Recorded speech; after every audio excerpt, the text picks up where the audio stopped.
रमेश कुछ दिनों से रात रात भर घर से गायब रहता था। उसके घर वाले काफी परेशान थे। शाम को वो ऑफिस से आकर सीधा अपने कमरे में चला जाता और कमरा बंद करके न जाने क्या करता रहता। जब भाभी चाय पीने के लिए आवाज लगाती तो चुपचाप अपने कमरे से निकल के हॉल के कोने में दुबक के बैठा रहता और चाय की चुस्की लेते फिर फोन से खेलने लगता। बाबूजी उससे बात करने की कोशिश करते तो सिर्फ सवाल का ही जवाब दिया करता। माँ जी के सवाल का भी बगैर कोई जवाब दिए टुकुर टुकुर वो उन्हें ताकता रहता। भाई बहन से बातें करना तो दूर, उन्हें आजकल देखता भी नहीं था। वैसे रमेश आदत से कम ही बोलता था। यही वजह थी कि किसी को इसमें कुछ भी असाधारण नहीं लगा, पर माँ की नज़रों से तो किसी का कुछ भी नहीं छिप सकता।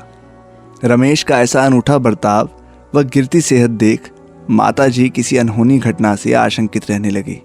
उन्होंने बातों ही बातों में कितनी बार रमेश से उसकी दिल की बातें निकालनी चाहिए, पर सफल रही। रमेश की शादी की बात भी चल रही थी। 2-1 जगह लड़की भी देखी गई, पर रमेश को बिल्कुल पसंद नहीं आई। अब रमेश की वजह से माताजी बेचैन रहने लगी और माताजी की बेचैनी की वजह से घर में सबकी परेशानी बढ़ गई और अंततः सबकी रजामंदी से रमेश की जन्मपत्री पंडित जी को दिखाई गई। रमेश का शनि संकट में चल रहा था। इतने में पंडित जी ने घर वालों को एक ओझा से तांत्रिक अनुष्ठान करवाने की सलाह दी। रमेश को बिना बताए ओझा बुलवाया गया, अनुष्ठान रखा गया। अनुष्ठान कर ओझा ने कहा कि लड़के पर प्रेतनी का साया है, उतारना होगा।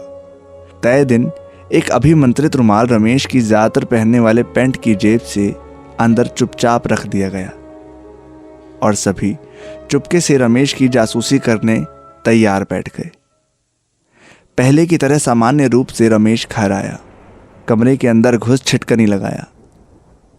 कुछ देर अंदर बैठा रहा।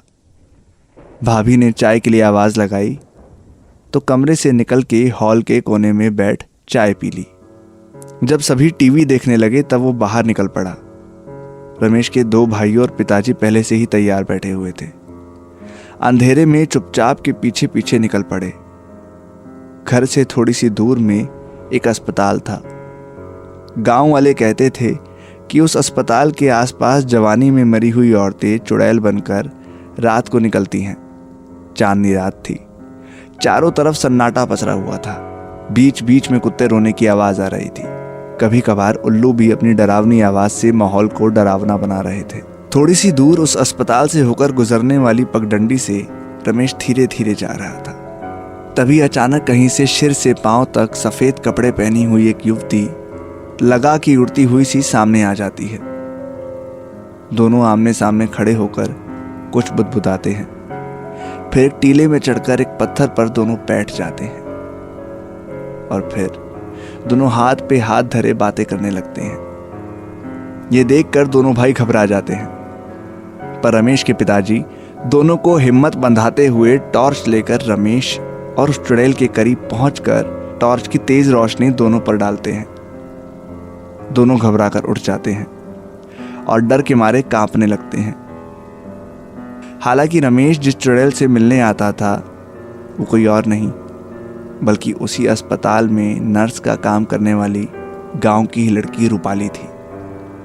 नर्सिंग में वैसे भी सिर से पांव तक सफ़ेद पहनावा पहनना होता है। इसी वजह से स्याह रात को रूपाली इस पहनावे में दूर से चुड़ैल जैसी दिखती थी। दोनों में गहरा प्यार था, परंतु बदनाम होने के डर से दोनों गांव में नहीं मिलते थे। ऑफिस के वजह से रमेश रूपाली से दिन में नहीं मिल पाता था और जब रूपाली की अस्पताल में नाइट शिफ्ट होती थी, रूपाली कुछ देर के लिए समय निकाल लेती और तब दोनों इसी तरह तसल्ली से मिल पाते थे और कुछ देर के लिए प्यार भरी बातें किया करते थे। कुछ ही दिनों में दोनों घर की रजामंदी से रमेश और रूपाली की शादी हो गई और दोनों खुशी से रहने लगे। दोस्तों, ये कहानी और ऐसी और भी कहानियों के लिए आपको सिर्फ प्ले स्टोर पर जाकर प्रतिलिपि FM टाइप करना है और आप इसको इंस्टॉल करके ढेर सारी कहानियाँ सुन सकते हैं और उसके बाद लॉगिन करके आराम से अपना समय एंजॉय कर सकते हैं। शुक्रिया।